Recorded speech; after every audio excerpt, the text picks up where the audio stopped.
നമുക്ക് പ്രാർത്ഥിക്കാം. സർവശക്തനായ ദൈവമേ, നിനക്ക് സകല ഹൃദയങ്ങളും തുറന്നിരിക്കുന്നവയും സകല ആഗ്രഹങ്ങളും അറിയപ്പെട്ടവയും നിന്നിൽ നിന്ന് രഹസ്യങ്ങളൊന്നും മറവില്ലാത്തതും ആകുന്നുവല്ലോ. ഞങ്ങൾ നിന്നെ പൂർണ്ണമായി സ്നേഹിപ്പാനും നിൻ്റെ പരിശുദ്ധ നാമത്തെ യോഗ്യമായി മഹത്വപ്പെടുത്തുവാനും നിൻ്റെ പരിശുദ്ധാത്മാവിൻ്റെ നിശ്വാസത്താൽ ഞങ്ങളുടെ ഹൃദയങ്ങളിലെ നിലവുകളെ നിന്റെ കർത്താവായ യേശു ക്രിസ്തു മൂലം വെടിപ്പാക്കണമേ.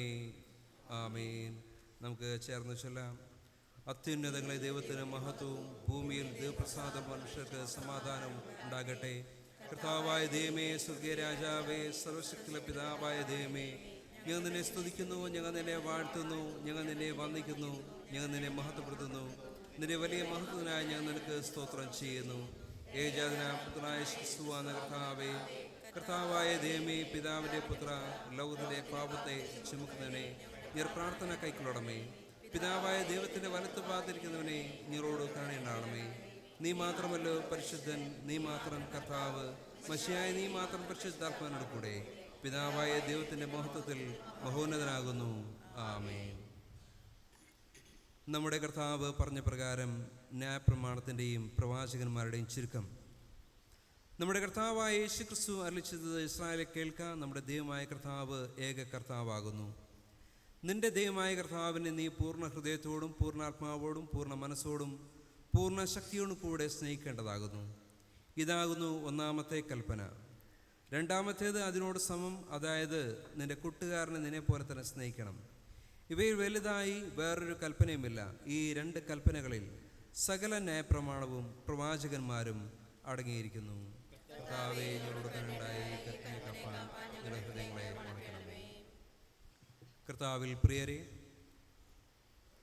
ദൈവത്തിൻ്റെ ഏറ്റവും പരിശുദ്ധ വചനം കേൾപ്പാനും കർത്താവിൻ്റെ ശരീരരക്തങ്ങളാക്കി കൊള്ളുവാനും നാം ഒരുമിച്ച് വന്നിരിക്കുന്നു. അതിനാൽ നമുക്ക് മുട്ടുകുത്തി മൗനമായി നമ്മെ തന്നെ ശോധന ചെയ്ത് വിശ്വാസത്തോടും അനുതാപത്തോടും അവങ്കിലേക്ക് സമീപിക്കുന്നതിന് ദൈവകൃപ അന്വേഷിക്കാം. നമുക്കെല്ലാവർക്കും ഇരിക്കാം. നമ്മെ തന്നെ ദൈവത്തിൻ്റെ കരങ്ങളിലേക്ക് സമർപ്പിക്കാം.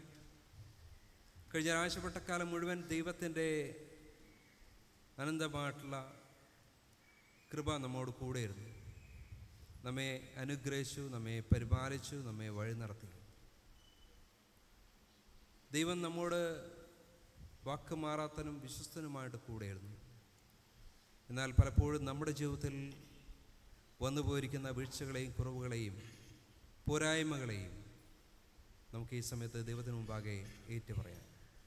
നമ്മെ തന്നെ പൂർണ്ണമായിട്ട് ദൈവസന്നിധിയിൽ വിനയപ്പെടുത്താം. അനുതാപ ഹൃദയത്തോടു കൂടി 9-ാമത്തെ ഗീതത്തിൽ നമുക്ക് പങ്കുചേരാം. എഴുന്നു ഞാൻ, എഴുന്നു ഞാൻ.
നിങ്ങളുടെ പാപങ്ങളെക്കുറിച്ച് നേരായും താല്പര്യമായി മാനസാന്തരപ്പെട്ട് നിങ്ങളുടെ കൂട്ടുകാരുടെ പ്രിയവും സ്നേഹവുമായിരുന്നു ദൈവത്തിൻ്റെ കൽപ്പനകളെ അനുസരിച്ചുകൊണ്ടും മേലാൽ അവൻ്റെ വിശുദ്ധ വഴിയിൽ കൂടി നടന്നുകൊണ്ടും പുതിയ ജീവിതം നയിക്കുവാൻ നിശ്ചയിച്ചിരിക്കുന്ന നിങ്ങൾ നമ്മുടെ കർത്താവായ യേശു ക്രിസ്തു മൂലം അവനോട് പുതുതായി നിരപ്പാക്കപ്പെടേണ്ടതിന് സർവശക്തനായ ദൈവത്തോട് താഴ്മയായി നിങ്ങളുടെ പാപങ്ങൾ ഏറ്റുപറയുവിൻ.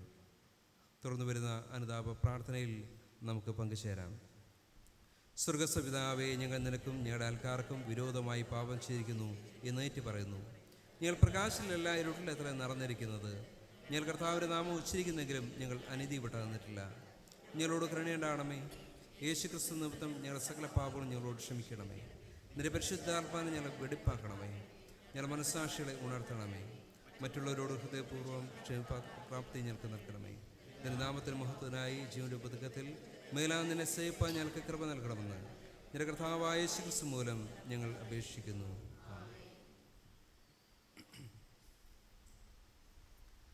സത്യമായി ക്രിസ്തുവിൽ കൂടെ തങ്കലേക്ക് തിരിയുന്ന എല്ലാവരോടുമുള്ള ദൈവത്തിൻ്റെ കൃപാമൊഴി കേൾപ്പിൻ. അധ്വാനിക്കുന്നവരും ഭാരം ചുമക്കുന്നവരുമായുള്ളവരെ എല്ലാവരും എൻ്റെ അടുക്കൽ വരുവിൻ, ഞാൻ നിങ്ങളെ ആശ്വസിപ്പിക്കും. തൻ്റെ ഏകജാതനായ പുത്രനെ വിശ്വസിക്കുന്ന ഏവരും നശിച്ചു പോകാതെ നിത്യജീവൻ പ്രാപിക്കേണ്ടതിന് ദൈവം അവനെ നൽകുവാൻ തക്കവണ്ണം ലോകത്തെ സ്നേഹിച്ചു. ക്രിസ്തു യേശു പാപികളെ രക്ഷിപ്പാൻ ലോകത്തിൽ വന്നു എന്നുള്ളത് വിശ്വാസ്യവും എല്ലാവരും അംഗീകരിപ്പാൻ യോഗ്യവുമായ വചനം തന്നെ. ഒരുത്തൻ പാപം ചെയ്തു എങ്കിലോ നീതിമാനായ യേശു ക്രിസ്തു എന്ന കാര്യസ്ഥൻ നമുക്ക് പിതാവിൻ്റെ അടുക്കലുണ്ട്. അവൻ നമ്മുടെ പാപങ്ങൾക്ക് പ്രായശ്ചിത്തം ആകുന്നു. മനഃപൂർവമായ മാനസാന്തരത്തോടും സത്യവിശ്വാസത്തോടും തങ്ങളിലേക്ക് തിരികെയും തങ്ങളുടെ സഹോദരങ്ങളോട് ക്ഷമിക്കുകയും ചെയ്യുന്ന എല്ലാവർക്കും പാപമോചനം നൽകുമെന്ന് തൻ്റെ മഹാകരുണയാൽ വാഗ്ദത്തം ചെയ്തിരിക്കുന്ന സ്വർഗസ്ഥ പിതാവായ സർവശക്തിയുള്ള ദൈവം നമ്മുടെ കർത്താവായ യേശുക്രിസ്തു മൂലം നിങ്ങളോട് കരുണയുണ്ടായി നിങ്ങളുടെ സകല പാപങ്ങളെ ക്ഷമിച്ച് അവയിൽ നിന്ന് നിങ്ങളെ വിടുവിച്ച് സകല നന്മയിൽ ഉറപ്പിച്ച് ബലപ്പെടുത്തി നിങ്ങളെ നിത്യജീവങ്കലേക്ക് പ്രവേശിപ്പിക്കട്ടെ. ആമേൻ. ദൈവമേ, നിനക്ക് സ്തോത്രം. കർത്താവ് നിങ്ങളോട് കൂടെ ഇരിക്കട്ടെ, നിങ്ങളുടെ ആത്മാവോട് കൂടെ. ആമേൻ.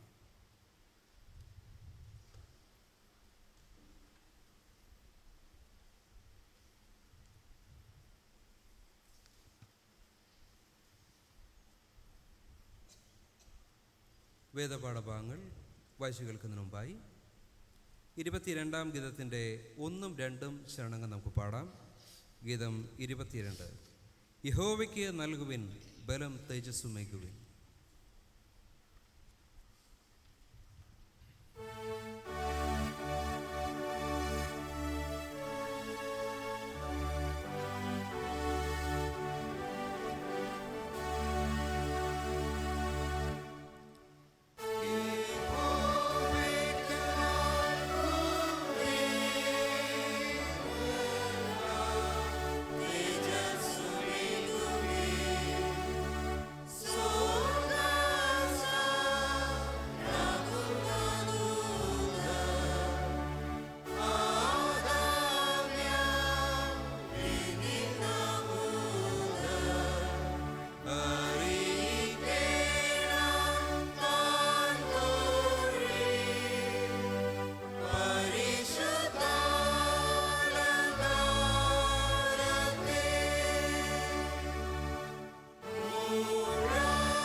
തൃത്വത്തിൽ പിന്നെ ഒന്നാം ഞായറായ ഇന്നത്തേക്ക് വായിപ്പാൻ നിശ്ചയിക്കപ്പെട്ടിരിക്കുന്ന വേദഭാഗങ്ങൾ പഴയ നിയമത്തിൽ പുറപ്പാട് പുസ്തകം 2-ാം അധ്യായം 1 മുതൽ 10 വരെയും പുതിയ നിയമത്തിൽ അപ്പോസ്തലനായ പൗലോസ് തെസ്സലോനിക്കർക്ക് എഴുതിയ 2-ാം ലേഖനം 2-ാം അധ്യായം 13 മുതൽ 17 വരെയുമാകുന്നു. പഴയ നിയമത്തിൽ പുറപ്പാട് പുസ്തകം 2-ാം അധ്യായം 1 മുതൽ 10 വരെ എഴുതപ്പെട്ടിരിക്കുന്ന ദൈവത്തിൻ്റെ വചനങ്ങളെ കേട്ടുകൊള്ളുവിൻ. എന്നാൽ ലേവി കുടുംബത്തിലെ ഒരു പുരുഷൻ പോയി ഒരു ലേവി കന്യകയെ പരിഗ്രഹിച്ചു. അവൾ ഗർഭം ധരിച്ച് ഒരു മകനെ പ്രസവിച്ചു. അവൻ സൗന്ദര്യമുള്ളവൻ എന്ന് കണ്ടിട്ട് അവനെ 3 മാസം ഒളിച്ചു വെച്ചു. അവൻ പിന്നെ ഒളിച്ചു വെപ്പാൻ കഴിയാതെ ആയപ്പോൾ അവൾ ഒരു ഞാങ്ങണപ്പെട്ടകം വാങ്ങി അതിന് പശയും കീലും തേച്ചു പൈതലിനെ അതിൽ കിടത്തി. നദിയുടെ അരികിൽ ഞാങ്ങണയുടെ ഇടയിൽ വെച്ചു. അവന് എന്ത് ഭവിക്കുമെന്ന് അറിവാൻ അവൻ്റെ പെങ്ങൾ ദൂരത്ത് നിന്നു. അപ്പോൾ ഫറവോൻ്റെ പുത്രി നദിയിൽ കുളിപ്പാൻ വന്നു. അവളുടെ ദാസിമാർ നദീതീരത്ത് കൂടി നടന്നു. അവൾ ഞാങ്ങണയുടെ ഇടയിൽ പെട്ടകം കണ്ടപ്പോൾ അതിനെ എടുത്തുകൊണ്ടുവരുവാൻ ദാസിയെ അയച്ചു. അത് തുറന്നാറെ പൈതലിനെ കണ്ടു. കുട്ടി ഇതാ കരയുന്നു. അവൾക്ക് അതിനോട് അലിവ് തോന്നി. ഇത് എബ്രായരുടെ പൈതങ്ങളിലൊന്ന് എന്ന് പറഞ്ഞു. അവൻ്റെ പെങ്ങൾ ഫറവോൻ്റെ പുത്രിയോട്, ഈ പൈതലിന് മുല കൊടുക്കേണ്ടതിന് ഒരു എബ്രായ സ്ത്രീയെ ഞാൻ ചെന്ന് വിളിച്ച് കൊണ്ടുവരണമോ എന്ന് ചോദിച്ചു. ഫറവോൻ്റെ പുത്രി അവളോട്, ചെന്ന് കൊണ്ടുവരിക എന്ന് പറഞ്ഞു. കന്യക ചെന്നു പൈതലിൻ്റെ അമ്മയെ വിളിച്ചു കൊണ്ടുവന്നു.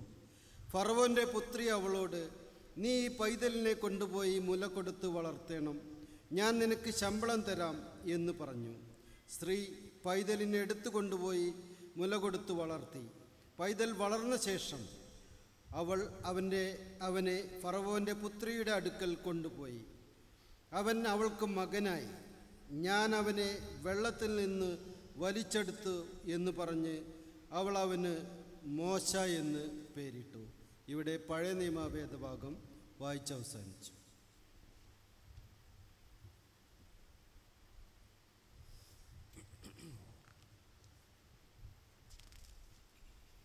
പുതിയ നിയമ വേദപാഠ ഭാഗം വായിച്ചു കേൾക്കുന്നതിന് മുമ്പായി നാം പാടിയ 22-ാം ഗീതത്തിൻ്റെ 4-ാമത്തെ ശരണം പാടാം.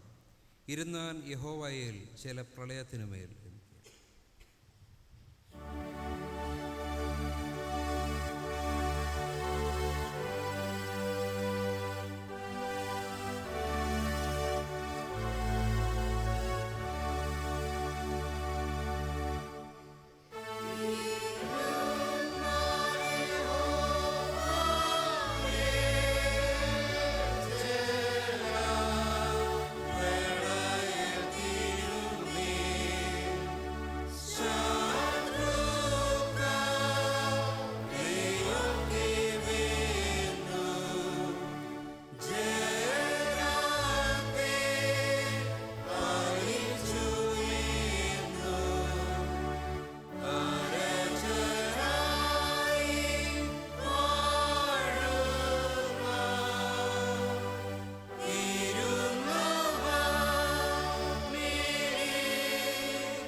പുതിയ നിയമത്തിൽ അപ്പോസ്തലനായ പൗലോസ് തെസ്സലോനിക്കർക്ക് എഴുതിയ 2-ാം ലേഖനം 2-ാം അധ്യായം 13 മുതൽ 17 വരെ എഴുതപ്പെട്ടിരിക്കുന്ന ദൈവത്തിൻ്റെ വചനങ്ങളെ കേട്ടുകൊള്ളുവിൻ.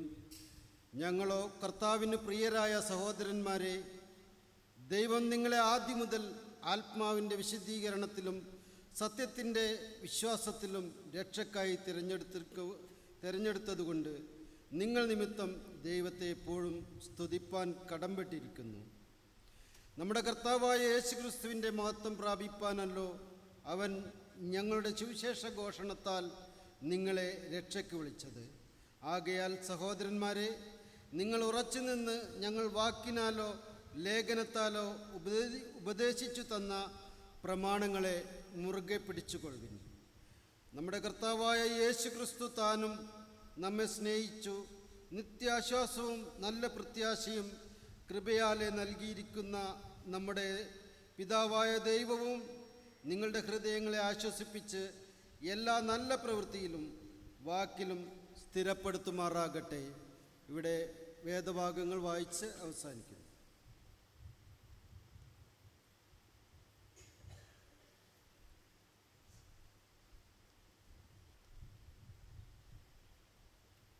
വിശുദ്ധ സുവിശേഷം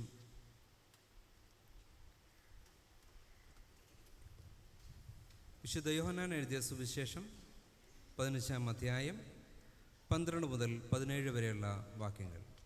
വിശുദ്ധ യോഹന്നാൻ എഴുതിയ സുവിശേഷം 15-ാം അധ്യായം 12 മുതൽ 17 വരെയുള്ള ദൈവത്തിൻ്റെ വചനം.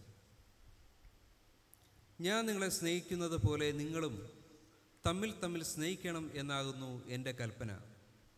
സ്നേഹിതന്മാർക്ക് വേണ്ടി ജീവനെ കൊടുക്കുന്നതിലും അധികമുള്ള സ്നേഹം ആർക്കുമില്ല. ഞാൻ നിങ്ങളോട് കൽപ്പിക്കുന്നത് ചെയ്താൽ നിങ്ങൾ എൻ്റെ സ്നേഹിതന്മാർ തന്നെ. യജമാനൻ ചെയ്യുന്നത് ദാസൻ അറിയായകൊണ്ട് ഞാൻ നിങ്ങളെ ദാസന്മാർ എന്ന് ഇനി പറയുന്നില്ല. ഞാൻ എൻ്റെ പിതാവിനോട് കേട്ടതെല്ലാം നിങ്ങളോട് അറിയിച്ചതുകൊണ്ട് നിങ്ങളെ സ്നേഹിതന്മാർ എന്ന് പറഞ്ഞിരിക്കുന്നു. നിങ്ങൾ എന്നെ തിരഞ്ഞെടുത്തു എന്നല്ല, ഞാൻ നിങ്ങളെ തിരഞ്ഞെടുത്തു. നിങ്ങൾ പോയി ഫലം കായ്ക്കേണ്ടതിനും നിങ്ങളുടെ ഫലം നിലനിൽക്കേണ്ടതിനും നിങ്ങളെ ആക്കി വെച്ചുമിരിക്കുന്നു. നിങ്ങൾ എൻ്റെ നാമത്തിൽ പിതാവിനോട് അപേക്ഷിക്കുന്നതൊക്കെയും അവൻ നിങ്ങൾക്ക് തരുവാനായിട്ട് തന്നെ. നിങ്ങൾ തമ്മിൽ തമ്മിൽ സ്നേഹിക്കേണ്ടതിന് ഞാൻ ഇത് നിങ്ങളോട് കൽപ്പിക്കുന്നു. ഇവിടെ സുവിശേഷം വായിച്ച് അവസാനിച്ചിരിക്കുന്നു. ക്രിസ്തുവേ, അങ്ങേക്ക് സ്തുതി ഉണ്ടായിരിക്കട്ടെ. തിരുവചന ധ്യാനത്തിന് നമ്മെ തന്നെ ഒരുക്കുന്നതിനായി 230-ാം ഗീതത്തിൻ്റെ ആദ്യത്തെ 230-ാം ഗീതം നമുക്ക് പാടാം.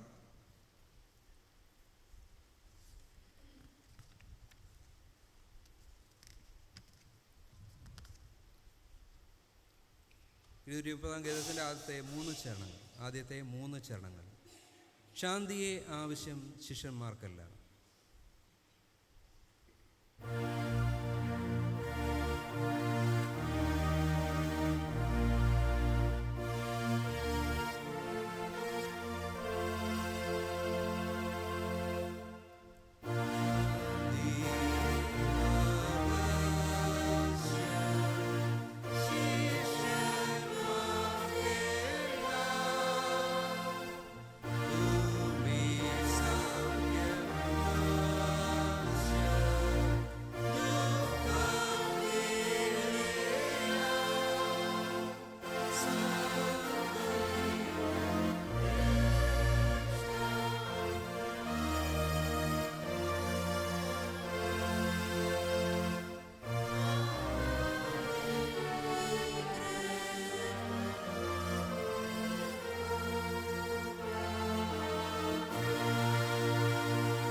നാം ദൈവത്തിൻ്റെ സന്നിധിയിൽ അല്പസമയം മൗനമായി നിന്ന് ദൈവത്തെ വാഴ്ത്തി പരിശുദ്ധാത്മാ മുഖാന്തരം സകല സത്യത്തിലും വഴി നടത്തുവാൻ അപേക്ഷിക്കുക.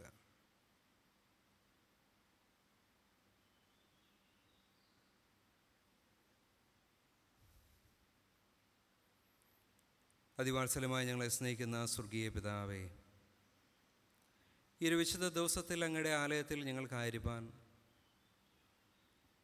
കർത്താവിനെ സ്തുതിക്കുവാൻ, ആരാധിക്കുവാൻ, അങ്ങയുടെ ദിവ്യമായ സാന്നിധ്യം അനുഭവിച്ചുകൊണ്ടായിരിക്കാൻ അങ്ങ് ഞങ്ങളെ സഹായിക്കുന്നുവല്ലോ. കർത്താവെ, അല്പസമയം അങ്ങയുടെ വചനത്തെ ഞങ്ങൾ ധ്യാനിക്കുമ്പോൾ അങ്ങ് ഞങ്ങളോട് സംസാരിക്കുമാറാണമേ. പ്രാർത്ഥന കേൾക്കുന്നതിനായി സ്തോത്രം. യേശു ക്രിസ്തുവിൻ്റെ ധന്യമുള്ള നാമത്തിൽ തന്നെ ആമേൻ. എല്ലാവർക്കും ഇരിക്കാം. ഒരു വിശുദ്ധ ദിവസം കൂടി നമുക്ക് ദൈവത്തിൻ്റെ സന്നിധിയിലായിരിക്കാനും ദൈവത്തെ ആരാധിപ്പാനും ദൈവം നമ്മെ സഹായിക്കുന്ന വലിയ കൃപയോർത്ത് നമുക്ക് ദൈവത്തിന് നന്ദി കരയറ്റാം. ഇന്ന് നാം വിദ്യാഭ്യാസ ഞായറായിട്ട് ആചരിക്കുന്ന ഒരു ദിനം കൂടിയാണ്. എന്താണ് നമ്മുടെ വിദ്യാഭ്യാസത്തിൻ്റെ ഉദ്ദേശം? എന്തിനാണ് നമ്മൾ നമ്മുടെ കുട്ടികളെ പഠിപ്പിക്കുന്നത്?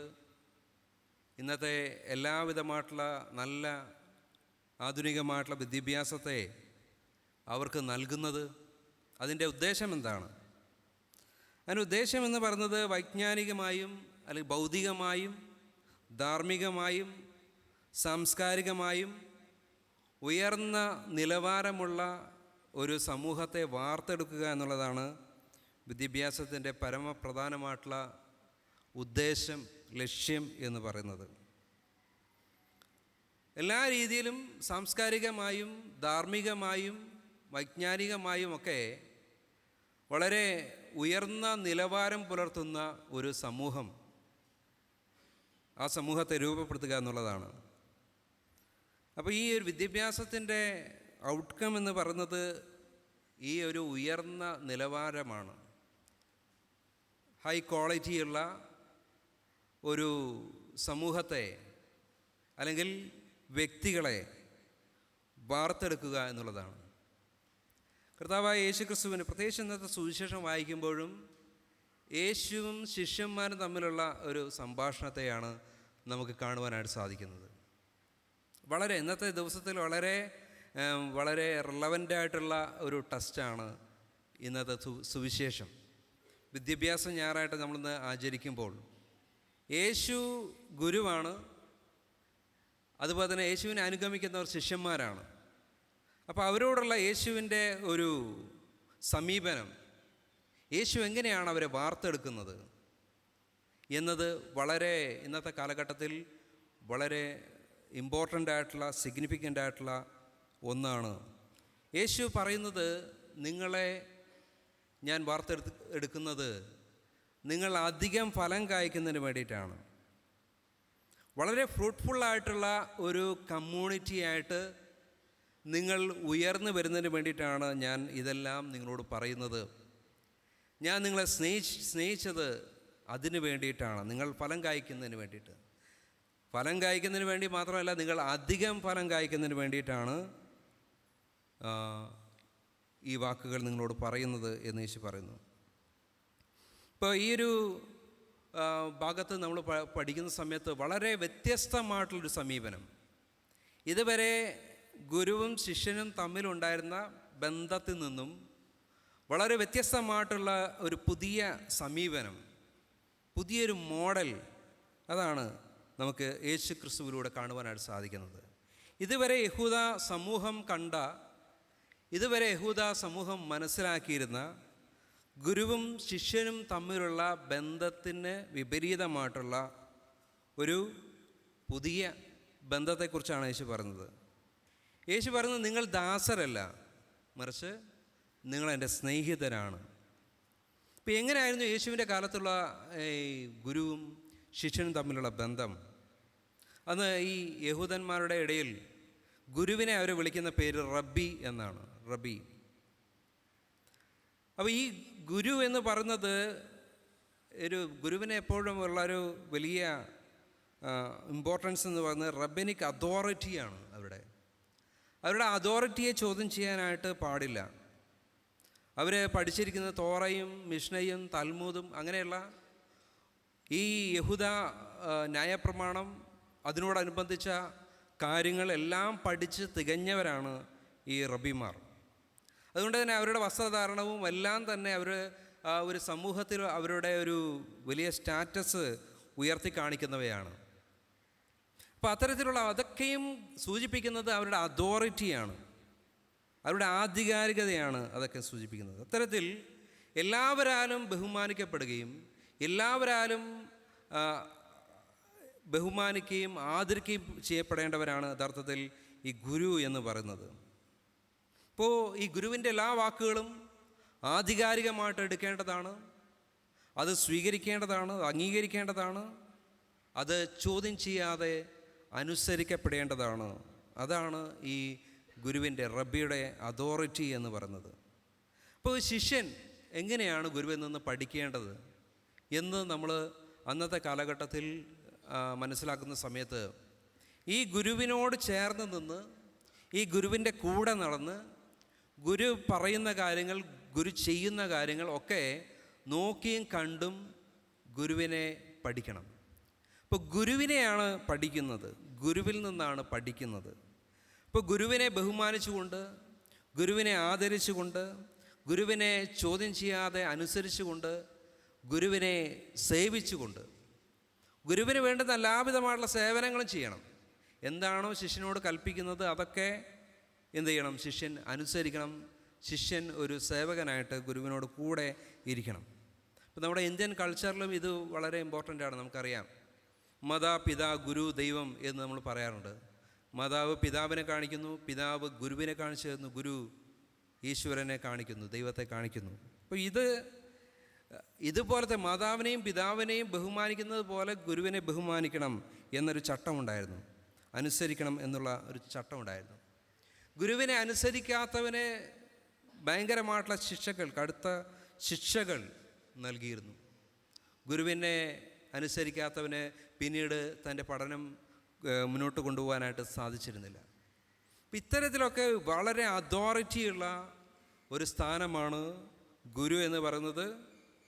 ആ ഗുരുവിൽ നിന്ന് ലഭിക്കുന്ന അറിവുകൾ, ഉപദേശങ്ങൾ, അല്ലെങ്കിൽ ആ അറിവുകൾ ഉപദേശങ്ങളിലൂടെയാണെങ്കിലും ഉപങ്ങളിലൂടെയാണെങ്കിലും അദ്ദേഹത്തിൻ്റെ ജീവിതത്തിലൂടെയാണെങ്കിലും പെരുമാറ്റത്തിലൂടെയാണെങ്കിലും ഒക്കെ അതൊക്കെ കണ്ടും കേട്ടും പഠിച്ച് തികഞ്ഞവനാണ് യഥാർത്ഥത്തിൽ ഒരു ശിഷ്യൻ എന്ന് പറയുന്നത്. ഇപ്പോൾ ഇവിടെ ഗുരുവും ശിഷ്യനും തമ്മിൽ വലിയൊരു ഡിസ്റ്റൻസ് കീപ്പ് ചെയ്യുന്നത്, ഒരു അകലം കീപ്പ് ചെയ്യുന്നത് നമുക്ക് കാണാൻ സാധിക്കും. ഒരു ഹൈറാർക്കിക്കൽ റിലേഷനായിരുന്നു ഗുരുവും ശിഷ്യനും തമ്മിലുണ്ടായിരുന്നത്. പക്ഷേ യേശുവിൻ്റെ സമീപനത്തിലേക്ക് വരുന്ന സമയത്ത് ഈ ഒരു ട്രഡീഷനെ മുഴുവനായിട്ട് പൊളിച്ചെഴുതുന്ന ഒരു പുതിയ റിലേഷനെക്കുറിച്ചാണ് യേശു പറയുന്നത്. യേശു പറയുന്നത്, നിങ്ങൾ എൻ്റെ സ്നേഹിതന്മാരാണ്, നിങ്ങൾ ഒരിക്കലും എൻ്റെ ദാസരല്ല, നിങ്ങളെ ഞാൻ വിളിക്കാൻ പോകുന്ന പേര് എൻ്റെ സ്നേഹിതൻ എന്നാണ് ഞാൻ വിളിക്കാൻ പോകുന്നത്. അപ്പോൾ ഇവിടെ ഒരു പുതിയ ബന്ധത്തെ, ഗുരുശിഷ്യ ബന്ധത്തെ കർത്താവായ യേശു ക്രിസ്തു ഇൻട്രൊഡ്യൂസ് ചെയ്യുകയാണ് ചെയ്യുന്നത്. A new model of teacher and disciple relationship based on deep love and friendship. ആഴമായ സ്നേഹത്തിൻ്റെയും സൗഹൃദത്തിൻ്റെയും അടിസ്ഥാനത്തിലൂന്നിയ ഒരു ഗുരുശിഷ്യ ബന്ധത്തെയാണ് യേശു ഇവിടെ അവതരിപ്പിക്കുന്നത്. ഇവിടെ ഒരു പുതിയ ഈ ബന്ധം പറയുന്ന സമയത്ത് അവിടെ ഗുരുശിഷ്യ ബന്ധത്തിലുള്ള അകലങ്ങളില്ല, അതിർപരമ്പുകളില്ല, ഉയർന്നവൻ താഴ്ന്നവൻ എന്നുള്ള ശ്രേണീതല ബന്ധങ്ങളില്ല. ഇതെല്ലാം അവിടെ പൊളിച്ചെഴുതപ്പെടുകയാണ് ചെയ്യുന്നത്. ഫ്രണ്ട് എന്ന് പറയുമ്പോൾ ഒരു വലിയ പ്രത്യേകതയുണ്ട്, നമുക്കെല്ലാവർക്കും അറിയാം. എല്ലാ കാര്യങ്ങളും നമുക്ക് തുറന്ന് പറയാൻ കഴിയുന്നതാണ് ഫ്രണ്ട്ഷിപ്പിൻ്റെ ഒരു പ്രത്യേകത. അതാണ് നമ്മൾ പലപ്പോഴും ഈ ഫ്രണ്ട്ഷിപ്പ് എപ്പോഴും മെയിൻറ്റെയിൻ ചെയ്യുന്നത് എന്തിനാണ്? നമ്മുടെ എല്ലാവിധമായിട്ടുള്ള മനസ്സിലെ കാര്യങ്ങളും ഇഷ്ടങ്ങളും ആഗ്രഹങ്ങളും അതുപോലെ തന്നെ നമ്മുടെ വിഷമങ്ങളും പ്രയാസങ്ങളും ഒക്കെ യാതൊരു തരത്തിലുമുള്ള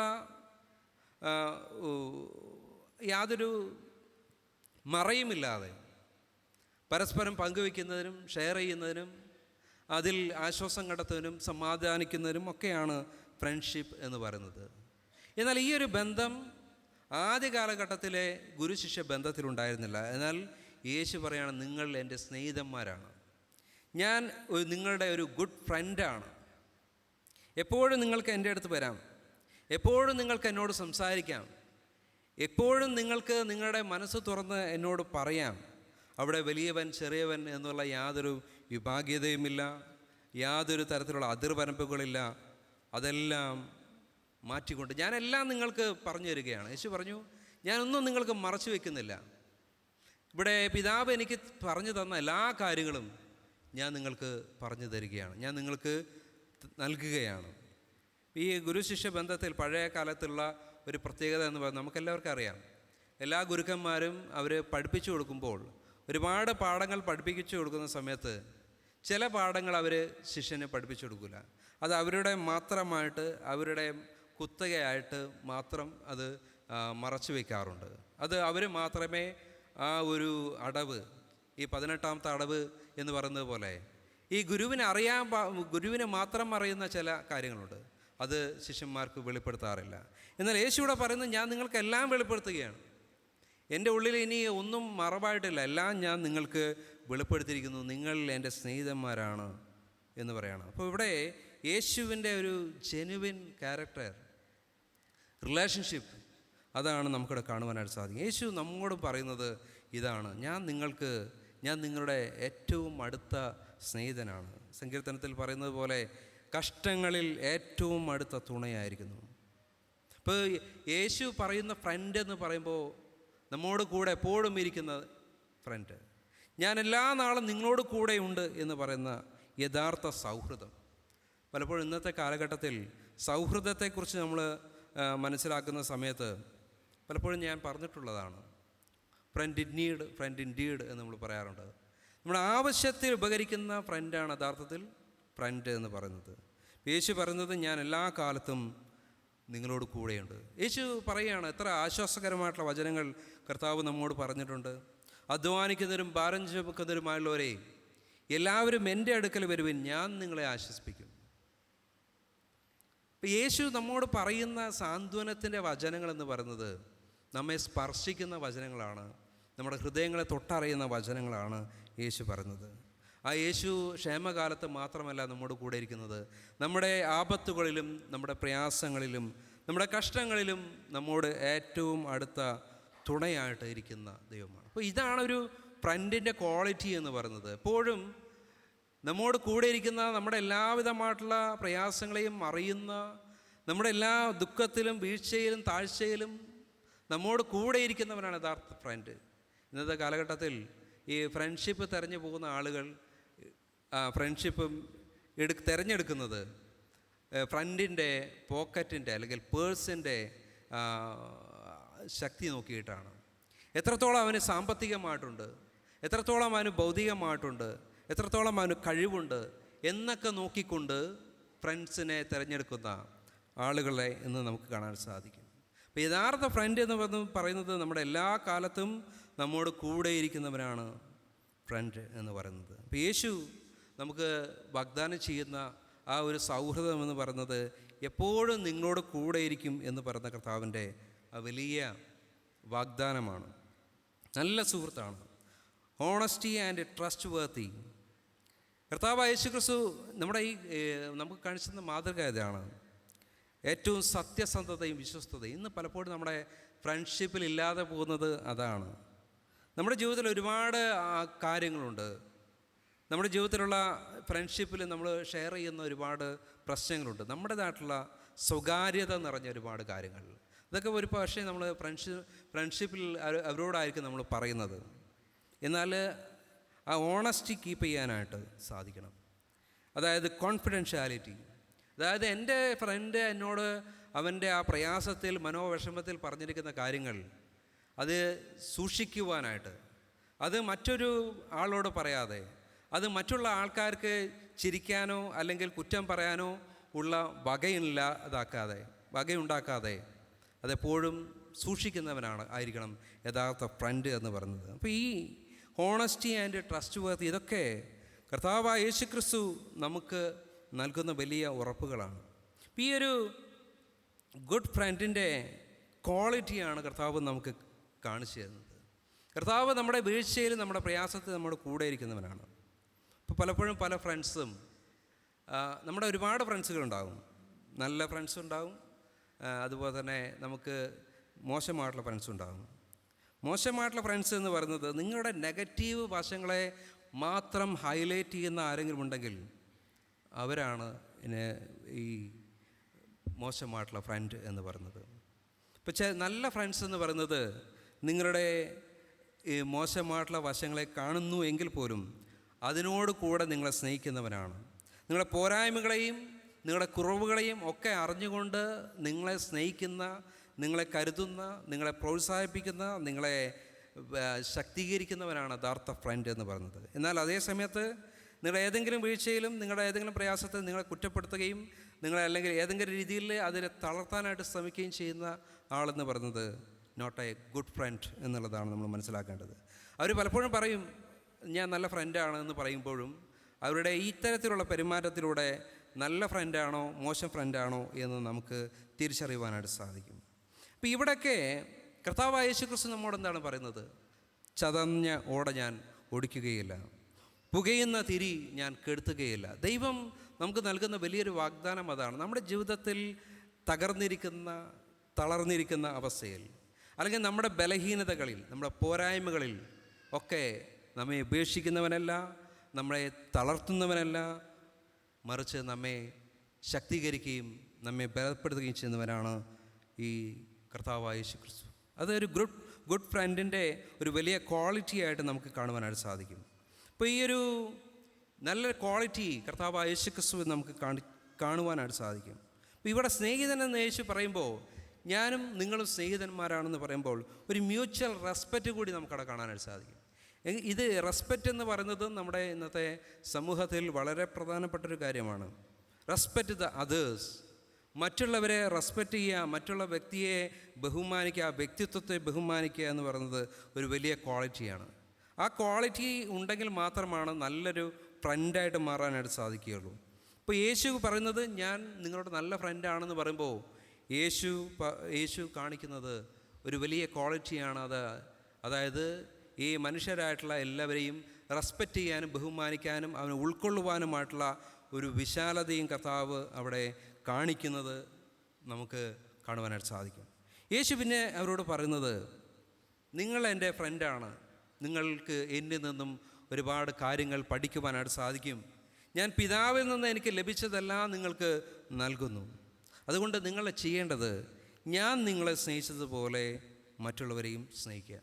യേശു പറയുന്ന വലിയൊരു ഉത്തരവാദിത്തമാണ്. ഇത് നമ്മെ സംബന്ധിച്ച് ഏറ്റവും വലിയ ഒരു ടാസ്ക്കാണ്. യേശു നമ്മെ സ്നേഹിച്ചതുപോലെ മറ്റുള്ളവരെ സ്നേഹിക്കുക. എങ്ങനെയാണ് യേശു സ്നേഹിച്ചത്?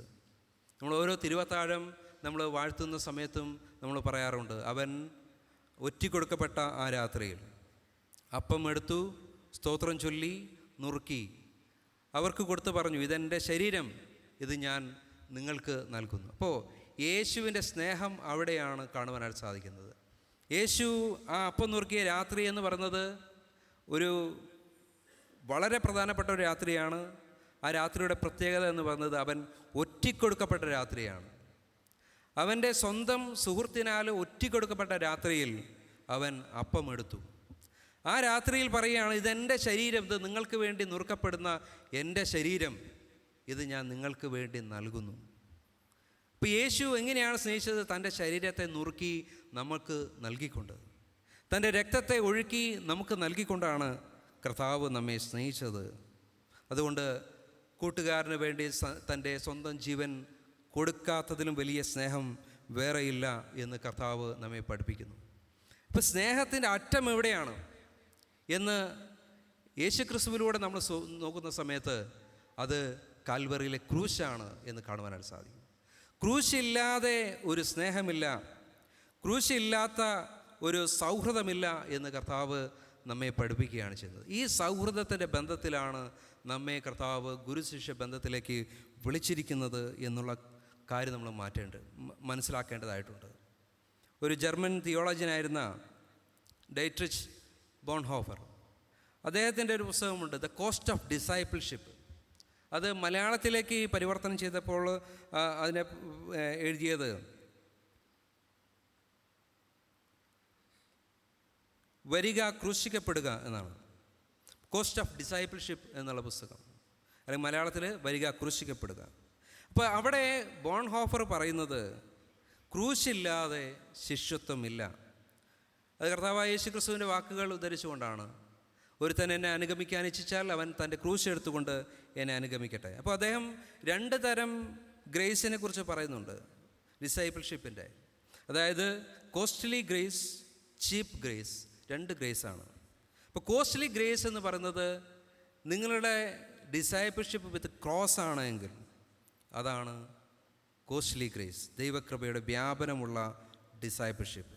എന്നാൽ ഡിസൈപ്പിൾഷിപ്പ് വിതൗട്ട് ക്രോസ് അത് എന്ന് പറയുന്നത് ചീപ്പ് ഗ്രേസ് ആണ്. അത് ശൂന്യമായ അല്ലെങ്കിൽ അർത്ഥശൂന്യമായിട്ടുള്ള ഗ്രേസാണ് എന്ന് ബോൺഹോഫർ നമ്മെ പഠിപ്പിക്കുന്നു. ഇപ്പോൾ യേശു ക്രിസ്തു നമ്മെ തൻ്റെ സ്നേഹത്തിൻ്റെ കൂട്ടായ്മയിലേക്ക് വിളിച്ചിരിക്കുകയാണ്. തൻ്റെ ജീവിതത്തിൻ്റെ വലിയ പാഠങ്ങൾ നമ്മെ പഠിപ്പിച്ചിരിക്കുകയാണ്.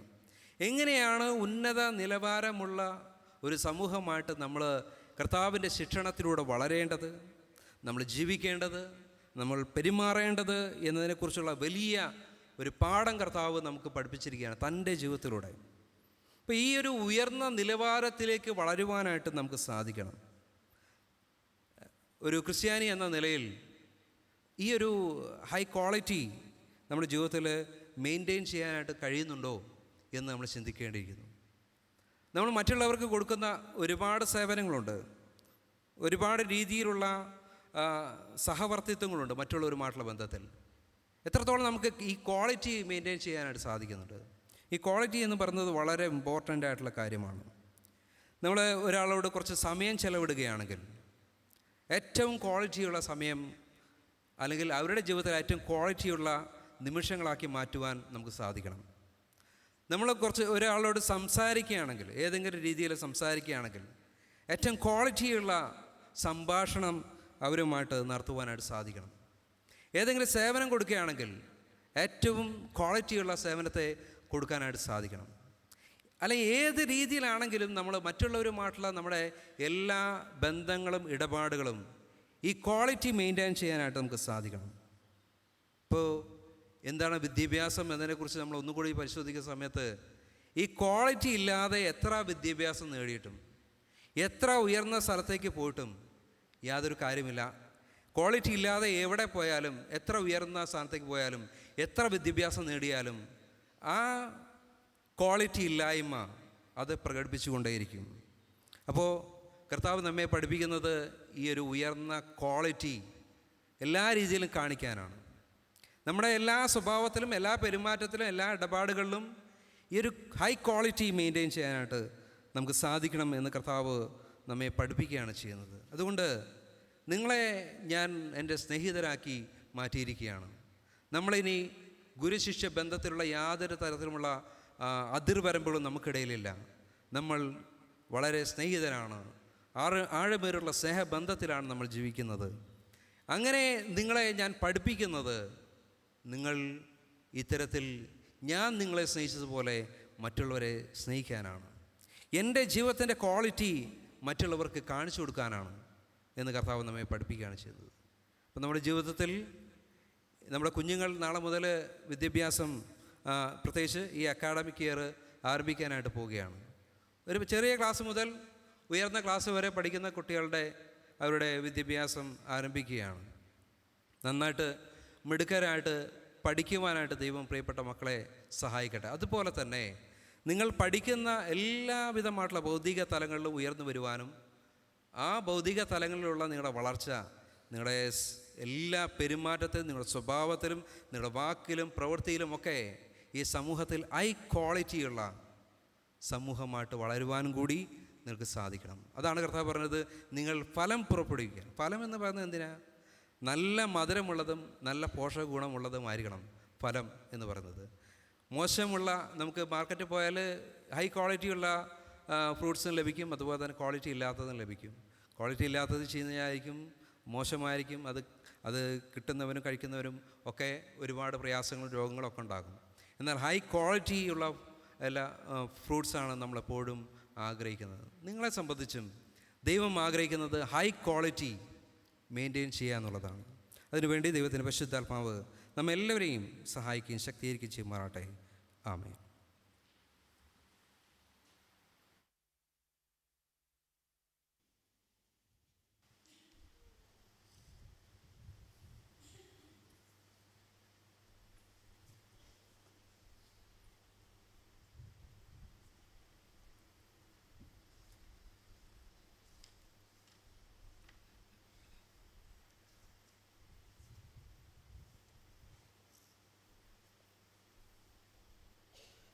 നമുക്കെല്ലാവർക്കും എഴുന്നേറ്റ് നിൽക്കാം. നമ്മുടെ വിശ്വാസം നിക്കിയ വിശ്വാസ പ്രമാണത്തിൻ്റെ വാക്കുകളിൽ സ്വീകരിച്ചല്ല. സർവശക്തിയുള്ള പിതാവായി ആകാശത്തെയും ഭൂമിയെയും കാണപ്പെടുന്നവയും കാണപ്പെടാത്തവയുമുള്ള സകലത്തെയും സൃഷ്ടിച്ചനായ ഏകദൈവത്തിൽ ഞാൻ വിശ്വസിക്കുന്നു. ദൈവത്തിൻ്റെ ഏകജാതപുത്രനായ ഏകകർത്താവായ യേശുക്രിസ്തുവിലും ഞാൻ വിശ്വസിക്കുന്നു. ദൈവം പ്രകാശത്തിന് പ്രകാശം, സത്യദൈവത്തിന് സത്യദൈവം, ജനിക്കപ്പെട്ടവൻ ഉണ്ടാക്കപ്പെട്ടവനല്ല, പിതാവിനോട് ഏകത്വമുള്ളവൻ, അവനാൽ സകലമുണ്ടായി, അവന് മനുഷ്യരായ നമുക്കും നമ്മുടെ രക്ഷയ്ക്കും വേണ്ടി സ്രോതത്തിനിറങ്ങി പരിശുദ്ധാത്മാനാൽ കന്യാകുമാരിയിൽ നിന്ന് അവതരിച്ച് മനുഷ്യനായി തീർന്നു. പുന്തിയോസ് പിലാത്തോസിന് കീഴിൽ നമുക്ക് വേണ്ടി ക്രൂശിക്കപ്പെട്ടു. അവൻ കഷ്ടപ്പെട്ടു, അടക്കപ്പെട്ടു, തിരുവെഴുത്തിൽ പ്രകാരം മൂന്നാം ദിവസം ഉയർത്തെഴുന്നേറ്റ് സ്വർഗ്ഗത്തിലേക്ക് കയറി പിതാവിൻ്റെ വലത്ത് ഭാഗത്തിരിക്കുന്നു. അവൻ ജീവനുള്ളവരെയും മരിച്ചവരെയും ന്യായവിധിപ്പാൻ മഹത്വത്തോടെ വീണ്ടും വരും. അവൻ്റെ രാജ്യത്തിന് അവസാനം ഉണ്ടാകുകയല്ല. കർത്താവും ജീവിക്കുന്നതിനും പിതാവിൽ നിന്നും പുത്രനിൽ നിന്നും പുറപ്പെടുന്നവനും പിതാവിനോടും പുത്രനോടും കൂടെ വന്നപ്പെട്ട് മഹത്വപ്പെടുന്നവനും പ്രവാചകരെ കൊണ്ട് പറയിച്ചവനുമായ പരിശുദ്ധാത്മാവിലും ഞാൻ വിശ്വസിക്കുന്നു. കാതോലികം അപ്പോസ്തലികമായ ഏക വിശുദ്ധ സഭയിലും ഞാൻ വിശ്വസിക്കുന്നു. പാപമോചനത്തിലുള്ള ബത്മീസയെ ഞാൻ അനുസരിക്കുന്നു. മരിച്ചവരുടെ പുനരുദ്ധാനത്തിനും വരുവാനുള്ള ലോകത്തിലെ ജീവനും ഞാൻ കാത്തിരിക്കുന്നു. ആമേൻ. എല്ലാവർക്കും ഇരിക്കാം.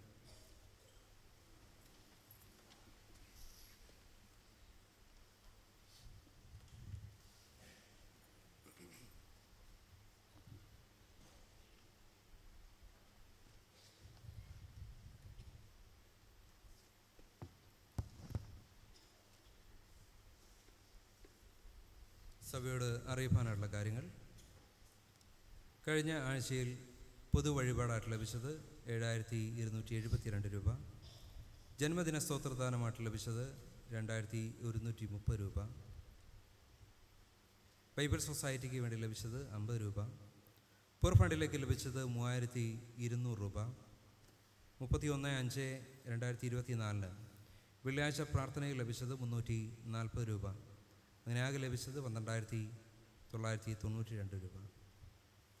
ഒരു സഹോദരി വിധവമാർക്ക് മാസം തോറും നൽകുന്ന സഹായത്തോടൊപ്പം നൽകുന്നതിന് സംഭാവനയായിട്ട് 8500 രൂപ നൽകുകയുണ്ടായി.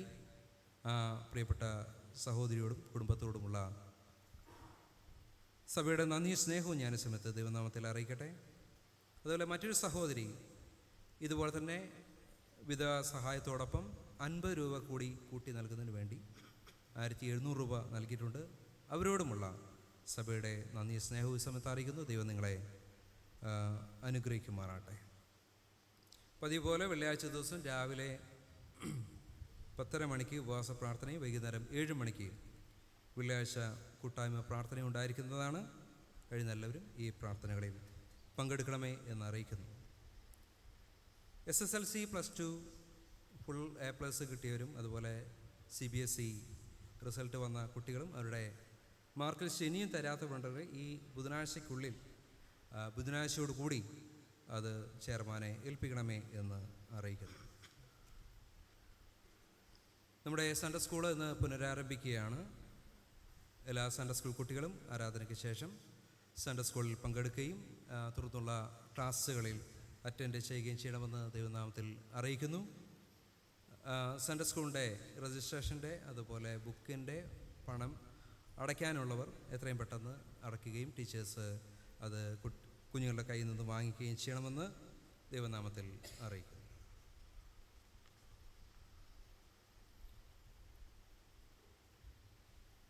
കഴിഞ്ഞ ആഴ്ചയിൽ ജന്മദിനം കൊണ്ടാടിയവരുടെ പേരുകൾ ഈ സമയത്ത് വായിക്കുന്നു.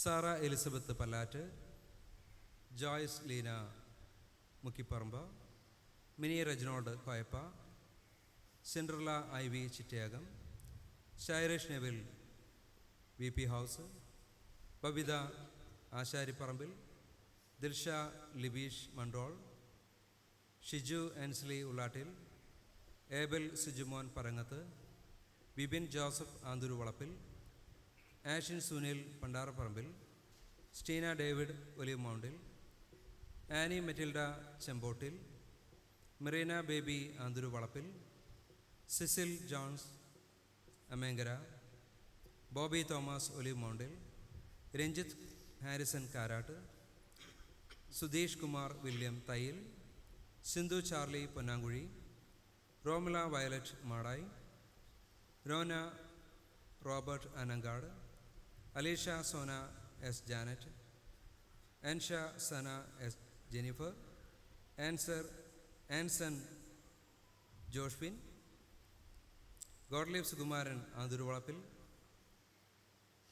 ഏണസ്റ്റ് വിനോദ് കുമാർ ആന്തൂരുവളപ്പിൽ, പ്രശാന്ത് കുമാർ ഹെർമൻ ചിറ്റയാകം, രാജി അനിൽ നമ്പ്രത്ത്, ജുവാൻ ജോസ് അമേങ്കര, അലൻ സുന്ദർരാജ് ചിങ്ങൻ, ആൽബർട്ട് യേശുദാസ് പൂവത്ത്, എഡ്വേർഡ് നെൽസൺ പണ്ടാറപ്പറമ്പിൽ, പ്രകാശ് തോമസ് ഡാരിലിക്കൽ, ജെയിൻ തങ്കമണി ഇന്ന് ബർത്ത്ഡേ ആഘോഷിക്കുന്നത്, ജെയിൻ തങ്കമണി ചിരപ്പുറത്ത്, ജോയ് മാനുവൽ വളവത്ത്, ഡയാന മറിയ മണ്ണാമ്പറമ്പിൽ.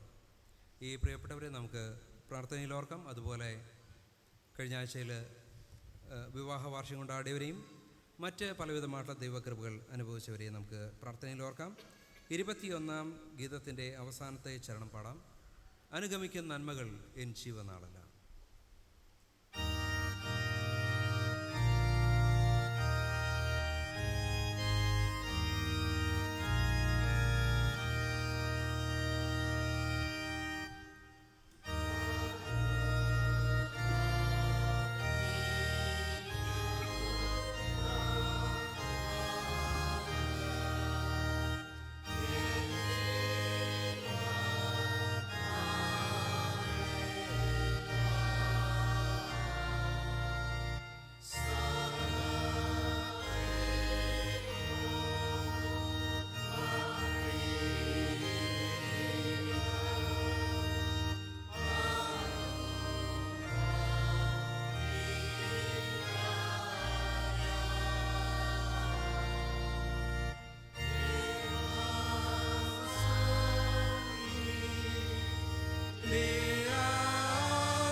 ഞങ്ങളുടെ ജീവൻ്റെ നാഥനും ജീവൻ്റെ പരിപാലകരുമായ സ്വർഗീയ പിതാവേ, കർത്താവെ, കഴിഞ്ഞ ആഴ്ചയിൽ ഞങ്ങളുടെ സഭയിൽ ജന്മദിനം കൊണ്ടാടിയ പ്രിയപ്പെട്ട മക്കളെല്ലാവരെയും ഞങ്ങളുടെ സമയത്ത് ഓർക്കുന്നു.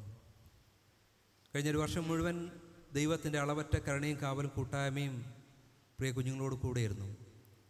കർത്താവരെ അനുഗ്രഹിച്ചു, അവരെ പരിപാലിച്ചു, അവരുടെ ജീവിതത്തിൽ വേണ്ടുന്ന നന്മകളെ ചുരിഞ്ഞു വഴി നടത്തി. അതിനായിട്ട് നന്ദി കരേറ്റുന്നു. ഈ പുതിയ വർഷത്തിൽ ദൈവത്തിൽ ആശ്രയിച്ചുകൊണ്ട് ദൈവകൃപ അനുഭവിച്ചുകൊണ്ടായിരിക്കാൻ പ്രിയപ്പെട്ട മക്കളെ സഹായിക്കണമേ. കർത്താവ് വിവാഹ വാർഷികം കൊണ്ടാടിയവരും ഞങ്ങൾ സമയത്ത് ഓർക്കുന്നു. കഴിഞ്ഞ നാളുകളിലും ദൈവത്തിൻ്റെ കൃപ അനുഭവിച്ചുകൊണ്ട് കുടുംബമായിട്ട് ഒരുമിച്ച് സന്തോഷത്തോടെ സമാധാനത്തോടെ ആയിരിക്കാൻ അവിടുന്ന് സഹായിച്ചുവല്ലോ. കർത്താവെ, പുതിയ വർഷത്തിലും ഞാനും എൻ്റെ കുടുംബവും ഞാൻ യഹോവയിൽ ആശ്രയിക്കും എന്ന് പറയുവാൻ, കർത്താവ് ദൈവത്തിൽ ആശ്രയിച്ചുകൊണ്ട് സന്തോഷവും സമാധാനവും സ്നേഹവും പരസ്പരം പങ്കിട്ടുകൊണ്ട് ജീവിക്കാൻ പ്രിയപ്പെട്ട മക്കളെല്ലാവരെയും അവിടുന്ന് സഹായിക്കണം. പലവിധമായിട്ടുള്ള ദൈവകൃപകൾ അനുഭവിച്ചുകൊണ്ട് അങ്ങയുടെ സന്നിധി നന്ദിയോടുകൂടി ആയിരിക്കുന്നു പ്രിയപ്പെട്ട എല്ലാവരെയും അവിടുന്ന് അനുഗ്രഹിക്കണമേ.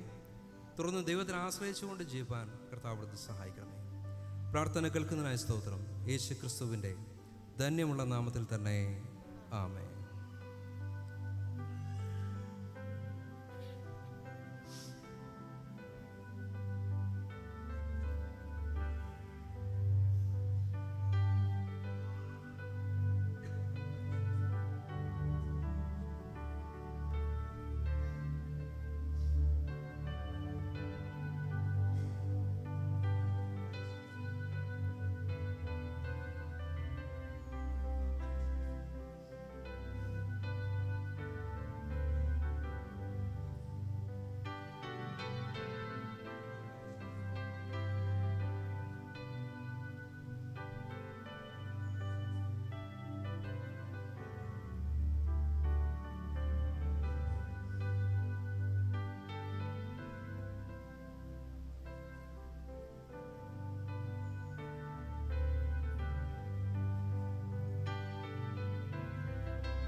നമ്മുടെ കർത്താവായ യേശു ക്രിസ്തുവിൻ്റെ കൃപയും ദൈവത്തിൻ്റെ സ്നേഹവും പരിശുദ്ധാത്മാവിൻ്റെ കൂട്ടായ്മയും കാവലും ഈ പുതിയ വർഷത്തിൽ നിങ്ങളോട് കൂടെ ഇന്നും എല്ലായ്പ്പോഴും ഉണ്ടായിരിക്കുമാറാട്ടെ.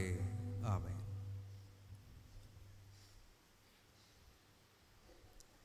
നാളെ നമ്മുടെ ഈ വർഷത്തെ അധ്യയന വർഷം ആരംഭിക്കുകയാകുന്നുവല്ലോ. ഇപ്പോൾ 319 ഗീതത്തിൻ്റെ ഒന്നാമത്തെ ചരണം പാടാം. സമയത്ത് കുട്ടികൾക്ക് അതത് സ്ഥാനത്ത് നിന്നാൽ മതിയാകും. എല്ലാവരും മുന്നോട്ട് വന്നു കഴിഞ്ഞാൽ സ്ഥലക്കുറവുണ്ടാകും. എല്ലാവരും അവരിയ്ക്കുന്ന സ്ഥലത്ത് തന്നെ എഴുന്നേറ്റ് നിൽക്കുക. അവർക്ക് വേണ്ടി പ്രാർത്ഥിക്കുന്നതായിരിക്കും. 319 ഗീതത്തിൻ്റെ ഒന്നാമത്തെ ചരണം.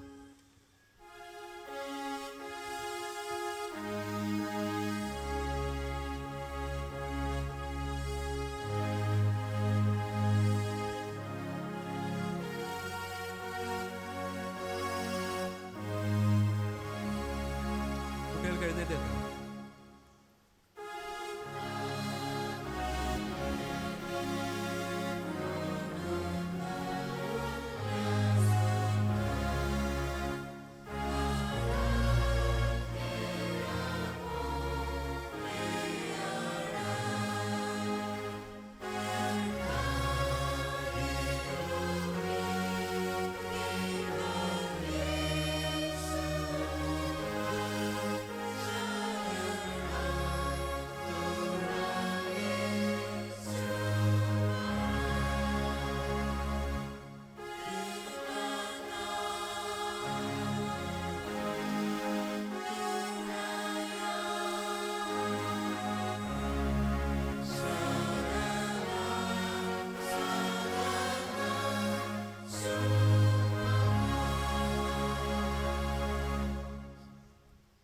സകല ജ്ഞാനത്തിൻ്റെയും ഉറവിടമാകുന്ന ഞങ്ങളുടെ സ്വർഗീയ പിതാവേ, യഹോവ ഭക്തി ജ്ഞാനത്തിൻ്റെ ആരംഭമാകുന്നു എന്ന് കർത്താവ് ഞങ്ങളുടെ വചനത്തിലൂടെ ഞങ്ങൾ മനസ്സിലാക്കുന്നു. ദൈവഭയമില്ലാതെ, ദൈവഭക്തിയില്ലാതെ കർത്താവ് ഞങ്ങളുടെ എല്ലാ അറിവും ഞങ്ങളുടെ ജ്ഞാനവും വൃഥയാണ് എന്ന് ഞങ്ങൾ മനസ്സിലാക്കുന്നു. കർത്താവെ, പ്രത്യേകിച്ച് ഞങ്ങളുടെ സഭയിലെ എല്ലാ കുഞ്ഞുങ്ങളെയും ദൈവത്തിൻ്റെ കരങ്ങളിലേക്ക് സമർപ്പിച്ചുകൊണ്ട് പ്രാർത്ഥിക്കുന്നു. നാളെ മുതൽ കർത്താവെ, ഈ വർഷത്തെ അവരുടെ അക്കാഡമിക് ഇയർ ആരംഭിക്കുമ്പോൾ പ്രാർത്ഥനയോടുകൂടി ഒരുക്കത്തോടുകൂടി ദൈവത്തിൽ ആശ്രയിച്ചുകൊണ്ട് അവരുടെ വിദ്യാഭ്യാസം ആരംഭിക്കുവാനായിട്ട് പ്രിയപ്പെട്ട മക്കളെ എല്ലാവരും അവിടുന്ന് സഹായിക്കണമേ. എല്ലാവരെയും കർത്താവിൻ്റെ കരങ്ങളിലേക്ക് സമർപ്പിക്കുന്നു. പ്രത്യേകിച്ച് ചെറിയ ക്ലാസ് LKG UKG ചേരുന്ന മക്കളുണ്ട്. 1-ാം ക്ലാസ്സിൽ ആദ്യമായിട്ട് പോകുന്ന മക്കളുണ്ട്.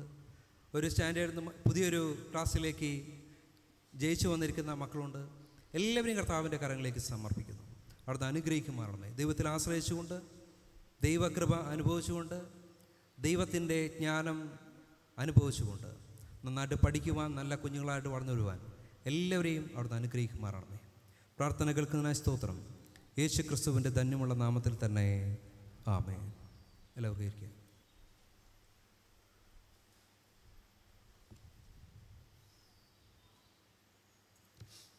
മധ്യസ്ഥ പ്രാർത്ഥനയ്ക്കായിട്ട് നമുക്ക് തലകളെ വണക്കാം. ഓരോ അപേക്ഷയുടെ പിന്നാലെ കർത്താവേ കരുണയുണ്ടാകണമേ എന്ന് പ്രതിവാക്യമായി പറയാം. കർത്താവേ കരുണയുണ്ടാകണമേ. മേലിൽ നിന്നുള്ള സമാധാനത്തിന് വേണ്ടിയും നമ്മുടെ ആത്മാക്കളുടെ രക്ഷയ്ക്ക് വേണ്ടിയും നമുക്ക് കർത്താവിനോട് പ്രാർത്ഥിക്കാം. ലോക സമാധാനത്തിന് വേണ്ടിയും ദൈവത്തിൻ്റെ വിശുദ്ധ സഭയുടെ ക്ഷേമത്തിന് വേണ്ടിയും സകല മനുഷ്യരുടെ ഐക്യത്തിന് വേണ്ടി നമുക്ക് കർത്താവിനോട് പ്രാർത്ഥിക്കാം. സഭാ മേലുദ്യക്ഷന്മാർക്ക് വേണ്ടിയും വിശേഷ നമ്മുടെ CSI സിനഡിന് ഈ നാളുകളിൽ നേതൃത്വം നൽകുന്ന അറ്റോർണിമാർക്ക് വേണ്ടിയും ഉത്തരേന്ത്യ സഭയുടെ മോഡറേറ്റർക്ക് വേണ്ടിയും മർത്തോമാ സഭയുടെ മെത്രാപ്പോലിത്തയ്ക്ക് വേണ്ടിയും right reverend doctor Royce Manoj എന്ന നമ്മുടെ ബിഷപ്പിന് വേണ്ടിയും അവർ ശുദ്ധ ഹൃദയത്തോടും നല്ല മനസ്സാക്ഷിയോടും കൂടെ തങ്ങളുടെ ശുശ്രൂഷയെ നിവർത്തിക്കേണ്ടതിനും നമുക്ക് കർത്താവിനോട് പ്രാർത്ഥിക്കാം. നമ്മുടെ രാജ്യത്തെ എല്ലാ ഭരണകർത്താക്കൾക്ക് വേണ്ടിയും അധികാരത്തിലുള്ള മറ്റെല്ലാവർക്കും വേണ്ടിയും നമുക്ക് കർത്താവിനോട് പ്രാർത്ഥിക്കാം. അഗതികൾക്കും വിശന്നിരിക്കുന്നവർക്കും അനാഥർക്കും വിധവന്മാർക്കും പീഡ അനുഭവിക്കുന്നവർക്കും വേണ്ടി നമുക്ക് കർത്താവിനോട് പ്രാർത്ഥിക്കാം. അന്ധകാരത്തിൽ നിന്ന് തൻ്റെ അത്ഭുത പ്രകാശത്തിലേക്ക് നമ്മെ വിളിച്ചവൻ്റെ സദ്ഗുണങ്ങളെ ഘോഷിപ്പാൻ തക്കവണ്ണം നമുക്ക് വേണ്ടിയും ക്രിസ്തുവിൻ്റെ നാമം ഏറ്റുപറയുന്ന ഏവർക്ക് വേണ്ടിയും നമുക്ക് കർത്താവിനോട് പ്രാർത്ഥിക്കാം. ഈ ഭൂമിയിൽ ദൈവത്തെ സേവിച്ച് ഇപ്പോൾ വിശ്രമിക്കുന്ന എല്ലാ ദൈവഭൃത്യരോടും കൂടെ തൻ്റെ അന്തമില്ലാത്ത സന്തോഷത്തിൻ്റെ പൂർണ്ണതയിലേക്ക് പ്രവേശനായി നമുക്ക് കർത്താവിനോട് പ്രാർത്ഥിക്കാം. നമുക്ക് പ്രാർത്ഥിക്കാം. സർവശക്തനായ കർത്താവേ, നിൻ്റെ ആത്മാവ് ശരീരമാകുന്ന സഭയെ മുഴുവനും ഭരിച്ച് ശുദ്ധീകരിക്കുന്നുവല്ലോ. നിൻ്റെ വിശുദ്ധ സഭയിലെ എല്ലാവിധത്തിലുമുള്ള ജനങ്ങൾക്ക് വേണ്ടി ഞങ്ങൾ കഴിക്കുന്ന അപേക്ഷകളെയും പ്രാർത്ഥനകളെയും കൈക്കൊള്ളണമേ. അതിനുള്ള ഓരോരുത്തരും അവനവൻ്റെ വെളിയിലും ശുശ്രൂഷയിലും നിന്നെ സത്യത്തോടും ഭക്തിയോടും സേവിക്കേണ്ടതിന് നിന്റെ കർത്താവും രക്ഷിതാവുമായ യേശുക്രിസ്തു മൂലം കൃപ അരുളയണമേ. ആമേൻ. നമ്മുടെ കർത്താവായ യേശുക്രിസ്തുവിൻ്റെ കൃപയും ദൈവത്തിൻ്റെ സ്നേഹവും പരിശുദ്ധാത്മാവിൻ്റെ കൂട്ടായ്മയും നിങ്ങളോട് കൂടെ ഇരിക്കുമാറാട്ടെ. ആമേൻ. അപ്പം നുറുക്കൽ ശുശ്രൂഷയ്ക്കായി നമുക്കെല്ലാവർക്കും എഴുന്നേറ്റ് നിൽക്കാം.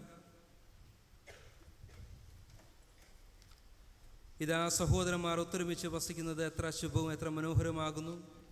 അപ്പം ഒന്നാകൊണ്ട് പലരായി നാം ഒരു ശരീരമാകുന്നു. നാം എല്ലാവരും ആ ഒരേ അപ്പത്തിൽ അംശികൾ ആകുന്നുവല്ലോ. ഞാൻ അവൻ്റെ കൂടാരത്തിൽ ജയഘോഷങ്ങളെ അർപ്പിക്കും. ഞാൻ കർത്താവിന് പാടി കീർത്തനം ചെയ്യും. ഇപ്പോൾ നമ്മുടെ ദാനങ്ങളെ ദിവസത്തിൽ സമർപ്പിക്കുന്ന സമയത്ത് 163 ഗീതത്തിൻ്റെ ചരണങ്ങൾ പാടാം. ഗീതം 163.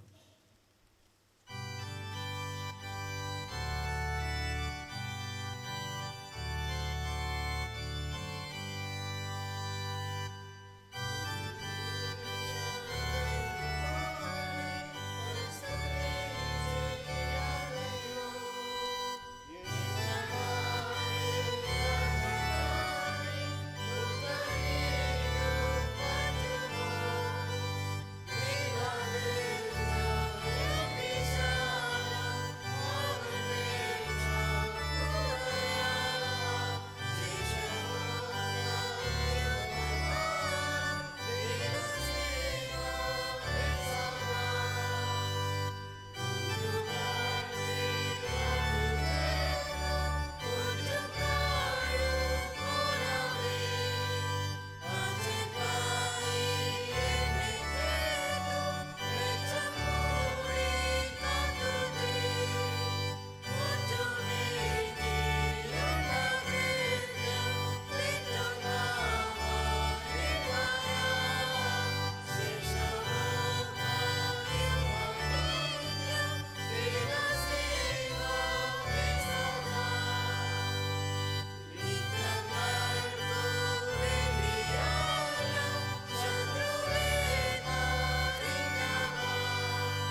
നമുക്ക് ഈ ദാനങ്ങളെ ദൈവസന്നിധിയിൽ സമർപ്പിച്ചുകൊണ്ട് പ്രാർത്ഥിക്കാം. നിന്റെ പ്രിയപുത്രന്റെ രക്തത്താൽ നിന്റെ കൃപാസനത്തിലേക്കുള്ള പുതുവഴിയെ പ്രതിഷ്ഠിക്കുന്ന പരിശുദ്ധ പിതാവേ, അവൻ മുഖാന്തരം അയോഗ്യരായ ഞങ്ങൾ നിങ്ങളിലേക്ക് അടുത്തു വരുന്നു. സ്വർഗത്തിലും ഭൂമിയിലുമുള്ളതെല്ലാം നിനക്കുള്ളതല്ലോ. നിന്റെ കയ്യിൽ നിന്ന് വാങ്ങി ഞങ്ങൾ നിനക്ക് തരുന്നതേയുള്ളൂ. ഞങ്ങളെയും ഞങ്ങളുടെ ഈ ദാനങ്ങളെയും നീ കൈക്കൊണ്ട് നിന്റെ മഹത്വത്തിനായി ഉപയോഗിക്കണമെന്ന് താഴ്മയോടെ ഞങ്ങൾ നിന്നോട് അപേക്ഷിക്കുന്നു. ആമേൻ. നമുക്കെല്ലാവർക്കും മുട്ടുകുത്തി ചേർന്ന് ചൊല്ലാം. യേശുവേ, ശ്രേഷ്ഠ മഹാപുരോഹിതനായുള്ളവേ, നിന്റെ ശിഷ്യന്മാരുടെ നടുവിൽ നീ സന്നിധരായിരുന്നത് പോലെ ഞങ്ങളുടെ മധ്യത്തിൽ വന്ന് അപ്പം നുറുക്കുന്നതിൽ നിന്നെ തന്നെ ഞങ്ങൾക്ക് വെളിപ്പെടുത്തി തരണമെന്ന് പിതാവിനോട് പരിശുദ്ധാത്മാவோട് കൂടെ ഏകദൈവമായി കാലാവസാനം കൂടാതെ ജീവിച്ചു വാഴുന്ന നിന്നോട് ഞങ്ങൾ അപേക്ഷിക്കുന്നു. ആമേൻ. കർത്താവ് നിങ്ങളോട് കൂടെ ഇരിക്കട്ടെ. നിങ്ങളുടെ ഹൃദയങ്ങളെ ഉയർത്തുവിൻ. നമ്മുടെ ദൈവമായ കർത്താവിന് നമുക്ക് സ്തോത്രം ചെയ്യാം. പരിശുദ്ധ കർത്താവേ, സർവശക്തനായ പിതാവേ, നിത്യദൈവമേ, ഞങ്ങളെല്ലാ കാലങ്ങളിലും എല്ലാ സ്ഥലങ്ങളിലും നിനക്ക് സ്തോത്രം ചെയ്യുന്നത് ഏറ്റവും യുക്തവും ന്യായവും ഞങ്ങൾ ചെയ്യേണ്ടുന്ന മുറയുമാകുന്നു. നിന്റെ പുത്രൻ ഞങ്ങളുടെ കർത്താവുമായ യേശു ക്രിസ്തു മൂലമായിട്ട് തന്നെ അവൻ മുഖാന്തരം നീ ആകാശത്തെയും ഭൂമിയെയും അവരുടെ സകലത്തെയും ഉണ്ടാക്കി മനുഷ്യനെ നിന്റെ സ്വന്തം സാദൃശ്യത്തെ നിർമ്മിക്കുകയും ചെയ്തു. അവൻ പാപത്തിൽ വീണപ്പോൾ പുതിയ സൃഷ്ടിയുടെ ആദിഫലമാകേണ്ടതിന് അവനെ വീണ്ടെടുക്കുകയും ചെയ്തു. അതുകൊണ്ട് ദൈവദൂതന്മാരോടും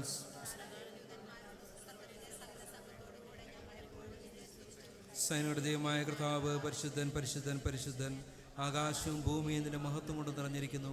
മഹോന്നതനായ കർത്താവേ, നിനക്ക് മഹത്വം ഒന്ന് ചൊല്ലിയും നിന്റെ മഹത്വമുള്ള നാമത്തെ പുകഴ്ത്തി മഹത്വപ്പെടുത്തുന്നു. ആമേൻ. കർത്താവിൻ്റെ നാമത്തിൽ വന്നവനും വരുവാനിരിക്കുന്നവനും വാഴ്ത്തപ്പെട്ടവനാകുന്നു. ഉന്നതങ്ങളിൽ സ്തുതി. സ്വർഗസ്ഥ പിതാവേ, നീ സത്യമായി പരിശുദ്ധനാകുന്നു. നീ സത്യമായി വാഴ്ത്തപ്പെട്ടവനാകുന്നു. മനുഷ്യവർഗത്തോടുള്ള നിന്റെ ആർദ്ര സ്നേഹം കൊണ്ട് നിന്റെ ഏകപുത്രനായ യേശു ക്രിസ്തുവിനെ ഞങ്ങളുടെ മനുഷ്യ സ്വഭാവത്തെ എടുപ്പാനും ഞങ്ങളുടെ വീണ്ടെടുപ്പിനായി ക്രൂശിന്മേൽ മരണം അനുഭവിപ്പാനും തന്നുവല്ലോ. അവൻ താൻ ഒരിക്കലായി തന്നെ ഏക വഴിപാടായി അർപ്പിച്ചതിനാൽ സർവ്വലോകത്തിൻ്റെയും പാപങ്ങൾക്കായിട്ട് തികവായി പൂർണ്ണമായി മതിയാകുന്ന യാഗവും വഴിപാടും പ്രതിശാന്തിയും തേക്കുകയും താൻ വീണ്ടും വരുവോളം തൻ്റെ വിലയേറിയ മരണത്തെക്കുറിച്ച് ഇടപെടാതുള്ള ഓർമ്മയെ നിയമിക്കുകയും അതിനെപ്പോഴും ആചരിക്കണമെന്ന് തൻ്റെ വിശുദ്ധ സുവിശേഷത്തിൽ ഞങ്ങളോട് കൽപ്പിക്കുകയും ചെയ്തുവല്ലോ. അവൻ താൻ ഒറ്റിക്കൊടുക്കപ്പെട്ട ആ രാത്രിയിൽ തന്നെ അപ്പം എടുത്തു സ്തോത്രം ചൊല്ലി അതിനെ നുറുക്കി തൻ്റെ ശിഷ്യന്മാർക്ക് കൊടുത്തു പറഞ്ഞു, വാങ്ങി ഭക്ഷിപ്പിൻ, ഇത് നിങ്ങൾക്ക് വേണ്ടി നൽകപ്പെടുന്ന എൻ്റെ ശരീരമാകുന്നു. എൻ്റെ ഓർമ്മയ്ക്കായി ഇത് ചെയ്യുവിൻ.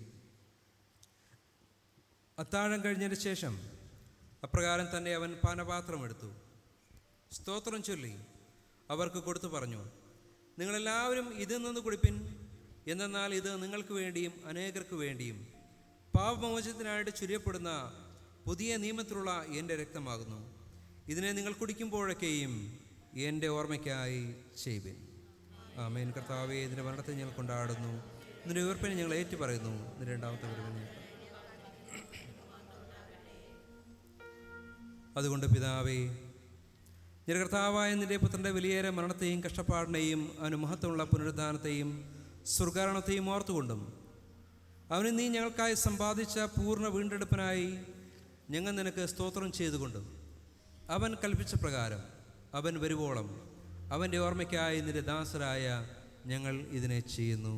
കർത്താവായ ദൈവമേ, ഞങ്ങൾ നിനക്ക് സ്തോത്രം ചെയ്യുന്നു, ഞങ്ങൾ നിന്നെ സ്തുതിക്കുന്നു, ഞങ്ങൾ തന്നെ കരുണയുള്ള പിതാവേ, ഞങ്ങളെയും നിന്റെ ദാനങ്ങളായ അപ്പത്തെയും വീഞ്ഞിനെയും നിന്റെ പരിശുദ്ധാത്മാവിനെ ശുദ്ധീകരിച്ച് ഞങ്ങൾ മുറിക്കുന്ന ഈ അപ്പം ക്രിസ്തുവിൻ്റെ ശരീരത്തിൻ്റെ കൂട്ടായ്മയും ഞങ്ങൾ വാഴ്ത്തുന്ന ഈ പാനപാത്രം ക്രിസ്തുവിൻ്റെ രക്തത്തിൻ്റെ കൂട്ടായ്മയുമാകേണ്ടതിന് കൃപ നൽകണമെന്ന് ഞങ്ങൾ താഴ്മയോടെ അപേക്ഷിക്കുന്നു.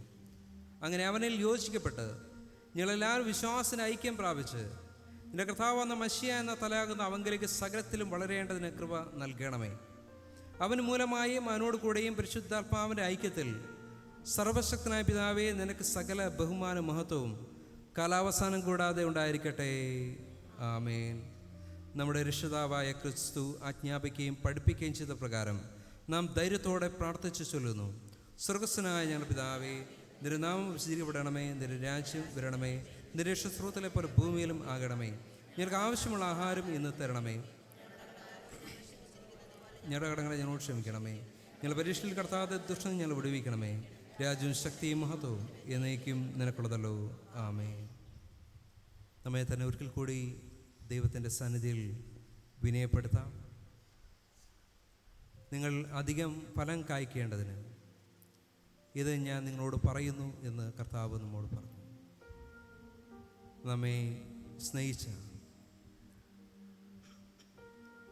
നമുക്ക് ദൈവത്തിൻ്റെ എല്ലാവിധമായിട്ടുള്ള വചനങ്ങൾ നൽകിയ ആ കർത്താവിന് വേണ്ടി നിലനിൽപ്പാനും ആ കർത്താവിന് വേണ്ടി ഫലം കായ്ക്കാനും കഴിയാതെ പോയ നമ്മളെല്ലാ കുറവുകളെയും പോരായ്മകളെയും നമുക്ക് ദൈവത്തിന് മുമ്പാകെ ഏറ്റു പറയാം.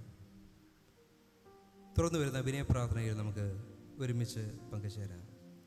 കരുണയുള്ള കർത്താവേ, പലവിധമായുള്ള വലിയ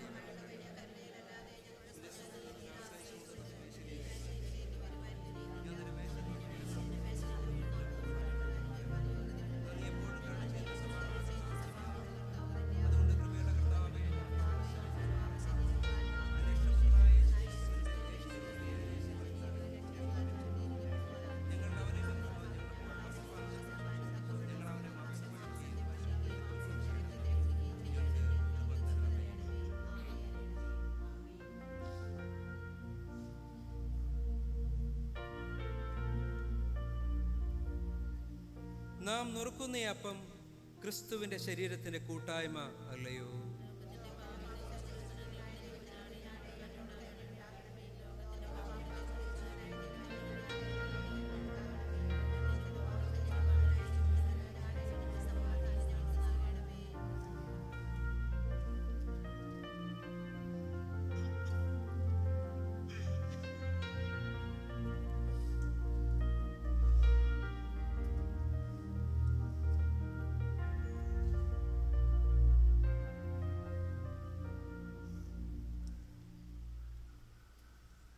ജീവൻ്റെ അപ്പമായ നമ്മുടെ കർത്താവായ യേശു ക്രിസ്തുവിൻ്റെ തിരുശരീരം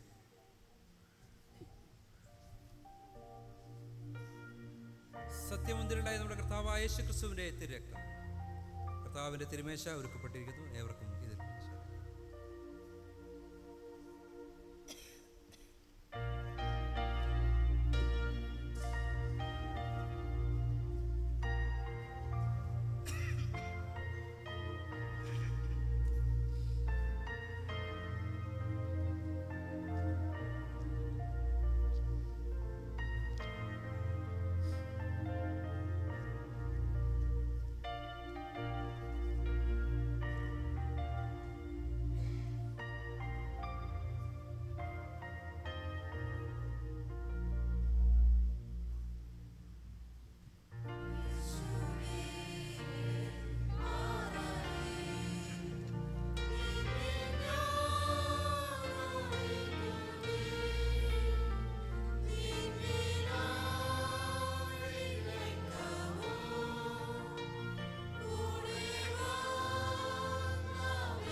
ഇപ്പോൾ ക്രിസ്തുവിൻ്റെ ശരീരത്തിൻ്റെ രക്തത്തിൻ്റെ സാക്രമത് വിശ്വാസാൽ കൈക്കൊണ്ട നമുക്ക് ദൈവത്തിന് സ്തോത്രം ചെയ്യാം. ഒന്നാമത്തെ സ്തോത്ര പ്രാർത്ഥനയെ നമുക്ക് പങ്കുചേരാം. സർവശക്തനായ ദൈവമേ, സ്വർഗ്ഗസ്ഥ പിതാവേ, നിന്റെ വാത്സല്യപുത്രൻ ഞങ്ങളുടെ കർത്താവുമായ യേശു മിശിഹായി, ഞങ്ങൾ നിന്റെ മക്കളായി നീ സ്വീകരിച്ചിരിക്കുന്നുവല്ലോ. അവന് മഹാവിലയേറിയ ശരീരയുക്തമായ ആത്മീഹാരം കൊണ്ട് ഞങ്ങളെ പോഷിപ്പിച്ച് ഞങ്ങൾക്ക് പാപമോചനവും നിത്യജീവനെക്കുറിച്ചുള്ള വാഗ്ദാനവും നൽകിയിരിക്കുന്നു. നിന്റെ ഈ വിലതീരാത്ത ഉപകാരങ്ങൾക്കായി ഞാൻ നിനക്ക് സ്തോത്രം ചെയ്ത് നിന്നെ സ്തുതിക്കുന്നു. ഞങ്ങളെ തന്നെ ഞങ്ങളുടെ ശരീരങ്ങളെയും ആത്മാക്കളെയും ജീവനും വിശുദ്ധിയുള്ള യാഗമായി നിനക്ക് സമർപ്പിക്കുന്നു. അതാകുന്നല്ലോ ഞങ്ങളുടെ ഏറ്റവും ഉചിതമായ ആരാധന. ഞങ്ങൾ ഈ ലോകത്തിന് അനുരൂപരാകാതെ നല്ലതും പൂർണ്ണവുമായ ദൈവഹിതം ഇന്നെന്ന് തിരിച്ചറിയേണ്ടതിന്, മനസ്സുപുതുക്കി രൂപാന്തരപ്പെടേണ്ടതിന് സഹായിക്കണമേ. അങ്ങനെ ഞങ്ങൾ ഭൂമിയിൽ നിന്നെ അനുസരിച്ച് ഒടുവിൽ നിന്റെ സ്വർഗീയ രാജ്യത്തിൽ നിന്റെ സകല വിശുദ്ധന്മാരോടുകൂടെ സന്തോഷിക്കേണ്ടതിന് കൃപയളയണമെന്ന് നിന്നോട് അപേക്ഷിക്കുന്നു. അവൻ നിന്നോടും പരിശുദ്ധാത്മനോട് കൂടെ എന്നേക്കും ഏകദൈവമായി ജീവിച്ചു വാഴുന്നുവല്ലോ. ആമേൻ, ആമേൻ. നമ്മുടെ ദൈവത്തിന് എന്നേക്കും സ്തുതിയും മഹത്വവും ജ്ഞാനവും സ്തോത്രവും ബഹുമാനവും ശക്തിയും ബലവും ഉണ്ടായിരിക്കട്ടെ. ആമേൻ. ഒടുവിലായ വിശ്വാസത്തോടു കൂടി കർത്താവിൻ്റെ ആശീർവാദം കൈക്കൊള്ളുക. നമുക്കെല്ലാവർക്കും എഴുന്നേറ്റ് സകല ബുദ്ധിയും കവിയുന്ന ദൈവസമാധാനം ദൈവത്തെയും അവൻ്റെ പുത്രനും നമ്മുടെ കർത്താവുമായ യേശു ക്രിസ്തുവിനെയും കുറിച്ചുള്ള അറിവിലും സ്നേഹത്തിലും നിങ്ങളുടെ ഹൃദയങ്ങളെയും മനസ്സുകളെയും കാക്കട്ടെ. ഇങ്ങനെ പിതാവും പുത്രനും പരിശുദ്ധാത്മാവുമായുള്ള സർവശക്തനായ ദൈവത്തിൻ്റെ അനുഗ്രഹവും നിങ്ങളുടെ ഇടയിലുണ്ടായി എല്ലായ്പ്പോഴും നിങ്ങളോട് കൂടെ ഇരിക്കട്ടെ.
ആരാധനയുടെ അവസാനമായി 126 ഗീതത്തിൻ്റെ 3-ാമത്തെ ചരണം പാടാം. ഇങ്ങൊന്നിച്ചു നിൽക്കുന്ന അടിയങ്ങൾ കൈയടിച്ചു നേർന്നല്ല.